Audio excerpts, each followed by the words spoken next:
Alors, bienvenue, frères et sœurs dans le Seigneur. Alors, nous entrons maintenant dans une nouvelle étape, dans une nouvelle sphère dans laquelle on peut perdre notre repos. La parole de Dieu nous dit « N'aimez pas le monde ni les choses qui sont dans le monde ». La prochaine sphère va être avec nos relations avec le monde. Et dans ces relations avec le monde, il y a plusieurs domaines dans lesquels on peut perdre notre repos. Alors, nous allons examiner une première relation, un premier élément, la convoitise. Alors, si vous le permettez, juste avant la méditation, j'aimerais vous laisser avec une question. Il y a 3 sphères dans lesquelles la convoitise opère. Pouvez-vous les nommer? Il y a 3 sphères dans lesquelles la convoitise opère. Pouvez-vous les nommer? Bonne méditation.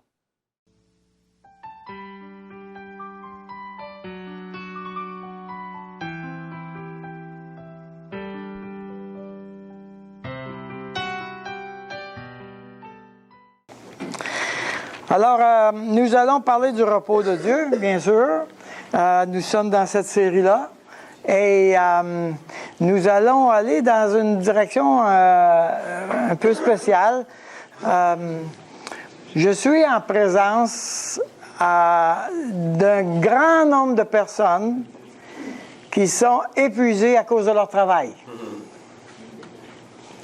Et en fait, c'est la raison pourquoi c'est ça qui m'a motivé de faire cette série-là. C'est-à-dire, il y a beaucoup de gens qui manquent de repos, même des gens qui ne travaillent pas manquent de repos, mais ceux qui travaillent, vraiment, nous assistons à une accélération. Vous savez, ça fait 30 ans que je suis pasteur, donc je suis capable de mesurer qu'est-ce qui se passe dans les familles depuis quand j'ai commencé dans le ministère jusqu'à aujourd'hui, là.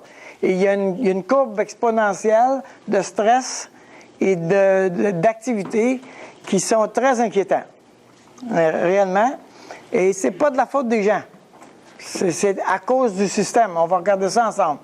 On a un environnement pour ça, on a une ambiance pour ça, et ça veut dire que nous comme croyants, nous sommes plongés dans le monde. Okay? On ne peut pas dire qu'on vit à l'extérieur du monde, on n'est pas dans une bulle, nous autres là. On vit avec le monde. Okay? Donc, c'est la relation que nous avons comme croyants avec le monde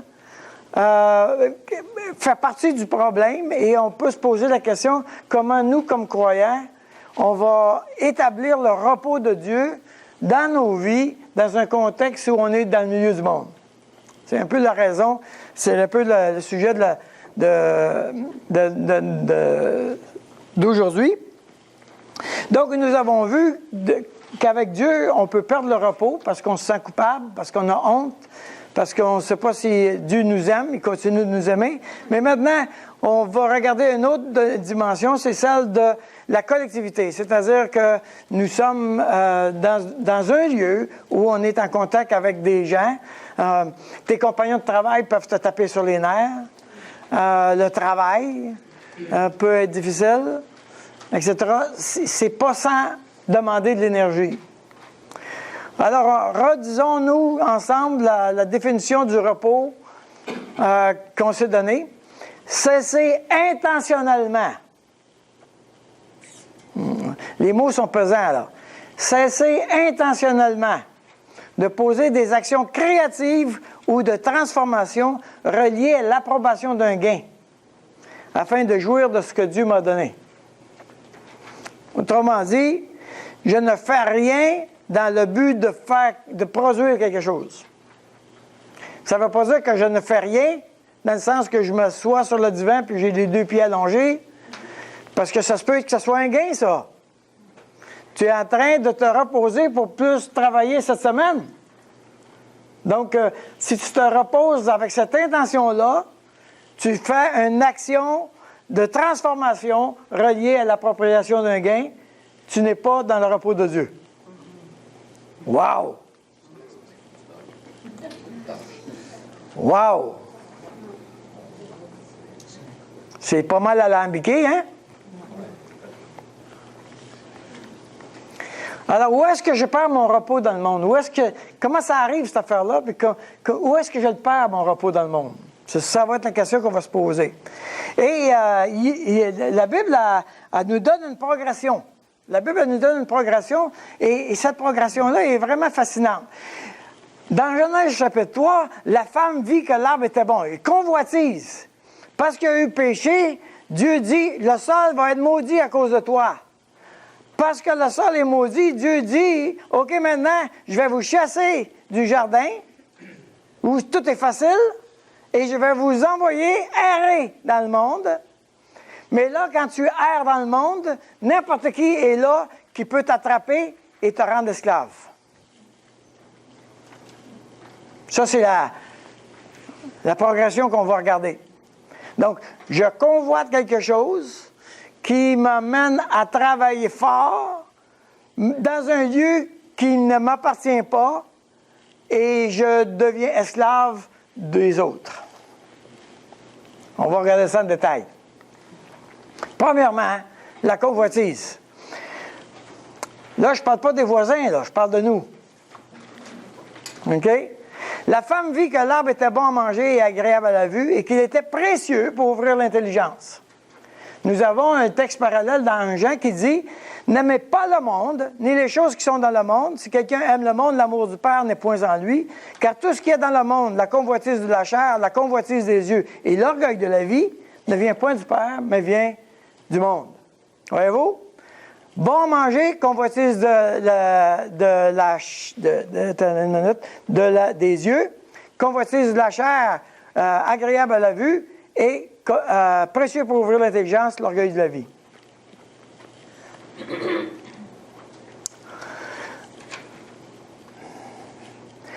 L'homme et la femme ont commencé à regarder aux objets créés par Dieu plutôt que de regarder le Créateur. On a commencé à convoiter ce qui était créé plutôt que de convoiter le Créateur. C'est là qu'on a commencé à dévier. Tout à coup, on veut les affaires créées. Donc, la convoitise des yeux, on a la convoitise des yeux, on parle de l'avidité. Et c'est intéressant parce qu'au début, j'ai mis capitalisme. C'était mon nom pour l'avidité. Puis après ça, en examinant tous les systèmes, communisme, dictature, etc., je me suis rendu compte que non, ils sont tous avides. Il y a de l'avidité partout. Tout le monde veut avoir plus. Et il n'y a pas de système qui fonctionne parce que tout le monde ne travaille pas pour les autres, il travaille pour son propre avidité. Donc, il y a une soif à l'intérieur de nous de vouloir toujours plus. Maintenant, cette avidité-là a été transformée pour le mal, parce que Dieu, lui, voulait qu'on le connaisse de plus en plus. Et Dieu veut que j'en veux toujours plus de Dieu. C'est comme ça que j'ai été créé. Mais en mettant mes yeux sur les choses créées, maintenant, je veux toujours plus des choses créées. Donc, j'ai perverti ensuite, la convoitise de la chair, la sensualité. Alors, tout ce qui s'appelle l'érotisme, l'hédonisme. OK?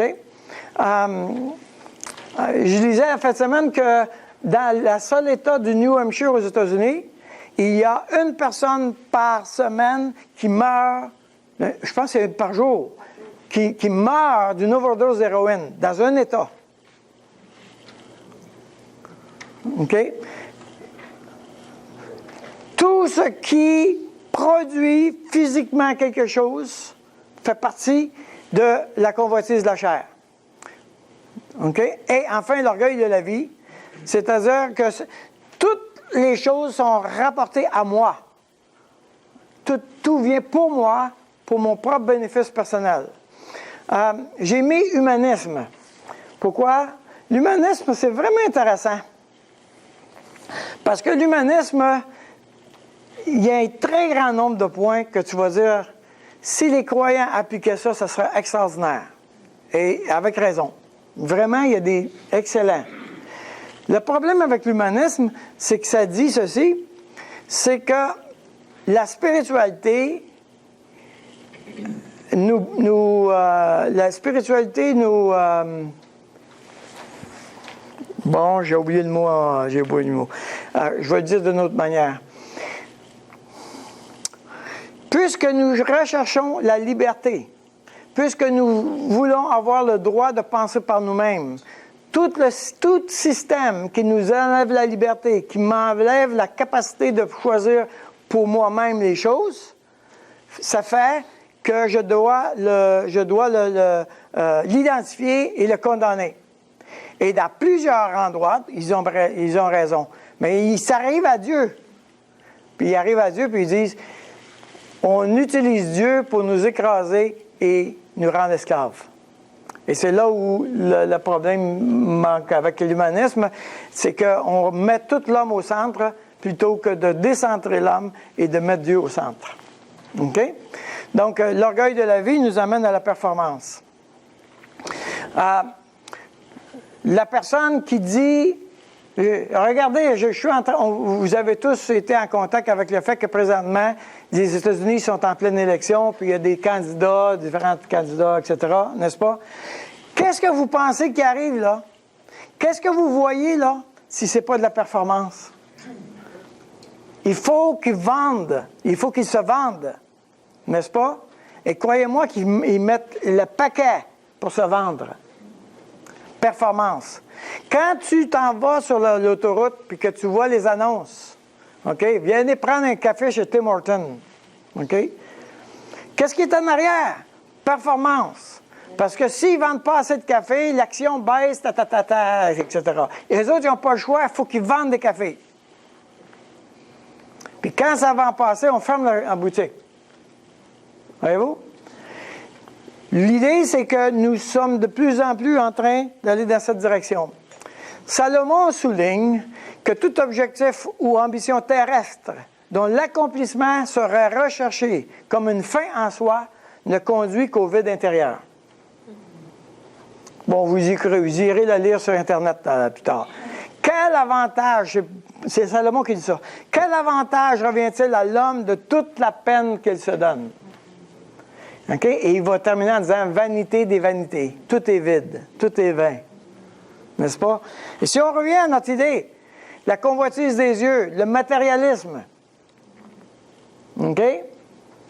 As-tu été à une cérémonie funéraire dernièrement? Il a gardé pas mal d'affaires ou... Oh, il a mis juste le veston en haut, puis on a gardé ses culottes? On n'a pas gardé grand-chose, hein? On ne garde pas grand-chose. Tout est vanité. Et l'érotisme et l'hédonisme. Savez-vous quoi? Plus on a découvert, ben, ça fait longtemps, puis vous l'avez probablement découvert, mais je vais le dire parce que c'est des scientifiques, puis ça a l'air plus intelligent, que quand tu as une dose de plaisir, pour avoir le même effet, il faut que tu aies un petit peu plus de dose. OK? Autrement dit, tu peux pas. Si tu as eu du plaisir à 1, la prochaine fois, tu ne pourras pas avoir du plaisir à 1, ça va te prendre 1,5. Puis la prochaine fois, ça va être 2. Pour avoir le même plaisir que tu avais à 1. OK? Vous me suivez? On l'a tous vécu, hein? Et on poursuit continuellement parce qu'il faut avoir ma dose de plaisir. OK? Et tout à coup, quand je l'ai, je m'aperçois qu'au bout, là, quand je suis totalement comblé, je suis encore vide. Et la performance. Quel avantage revient-il à l'homme de toute la peine qu'il se donne? Vanité des vanités. Alors, nous avons vu qu'il y a 3 sphères dans lesquelles nous pouvons perdre notre repos dans le monde par rapport à la convoitise. La convoitise des yeux, la convoitise de la chair. Alors, nous avons vu qu'il y a 3 sphères dans lesquelles la convoitise opère. La convoitise de la chair, la convoitise des yeux, l'orgueil de la vie. Une de ces sphères-là, certainement, résonne dans ta vie. Ça peut être l'avidité, la sensualité ou la performance. Et nous avons besoin de devenir plus conscients dans laquelle de ces sphères nous sommes en train de perdre notre repos. Alors, qu'est-ce qui t'enlève le repos dans une de ces sphères-là? En quoi la convoitise t'enlève ton repos? En quoi ça s'apparente dans ta vie personnelle? Pour terminer, j'aimerais vous conduire dans la prière, si vous le permettez. Seigneur, tu sais combien j'aime le monde. Quelqu'un a posé la question un jour, est-il vrai que tu pardonnes? Est-il vrai que tu pardonnes à un pécheur tel que moi? Que tu me pardonnes ce péché, ce passé qui m'humilie? Cette noirceur pleine de folie? Est-il possible que tu effaces cette misérable laideur? Je suis étonné que spontanément tu invitas le brillant repentant à entrer dans ta présence le jour même. Seigneur, merci pour ce sacrifice sanglant qui purifie ma dette. Amen.